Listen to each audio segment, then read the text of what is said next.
of questions about what salt therapy is, or halotherapy. And I thought maybe we'd make a video kind of explaining the different types of salt therapy, because there's definitely more than one type. The kind of salt therapy that we do here, strictly salt, is called dry salt therapy. And I'm going to explain to you the difference between dry and wet salt therapy in just a sec. Dry salt therapy is basically just when you go into a relaxation room, you lay back, you recline, you can either read a book or do some meditation, but basically you're relaxing, you're doing some deep breathing exercises. The deep breathing is the key in dry salt therapy. It's the best kind of therapy for respiratory issues such as COPD, allergies, asthma, emphysema, and so many more things. But it's going to be a lot more effective for those things than wet salt therapies. So let's talk about wet salt therapy. There are a couple of different types. The most commonly known at the moment is flotation. I'm sure a lot of you guys know about flotation or wondering what it's all about. The first time I learned about flotation, I was actually watching a show on Sci-Fi. Oh no, maybe it wasn't Sci-Fi. Anyway, it was a sci-fi show called Fringe a couple years ago, you know, with Pacey from Dawson's Creek, so handsome. Anyways, off topic.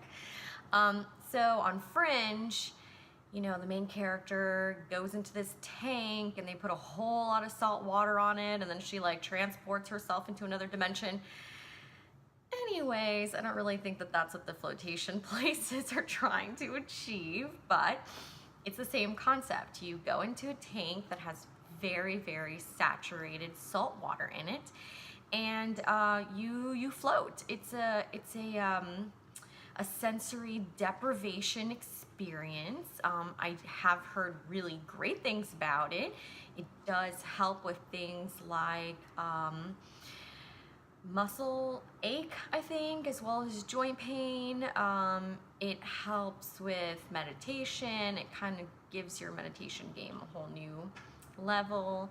I personally am terrified of small dark spaces, so I haven't been brave enough to try it, but I've heard a lot of wonderful things about flotation. Another form of wet salt therapy is something that a lot of you have probably done a couple of times, and that is neti pot.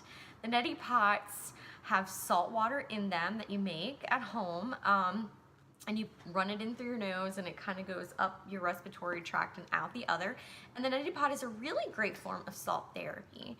So the big difference between something like the neti pot for respiratory benefits and a salt cave or dry salt therapy is that because the salt is dry in the salt cave when it comes out of a halo generator, that means that it is going to pull out the most amount of water from your system since it's dry.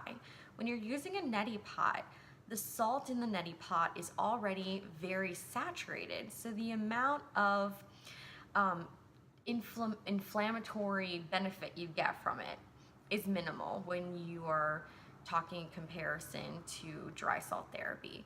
So the theory is that when you do the neti pot, the salt, just the same way that the salt goes into your respiratory system and through your sinuses and your nasal passages and helps to decrease the inflammation, helps to open up those airways. It's just a much more concentrated, much more intense experience when you are in a salt cave doing halotherapy. And that's pretty much it. Other than that, you have bath salts, which are fabulous. I highly recommend you come in for a bottle of our Himalayan salt bath with essential oil blends. They are incredible. I mean, they're really great. And I think that's about it. So if you have any questions about the difference between dry salt therapy and wet salt therapy, make sure you leave me a comment below. See you guys soon.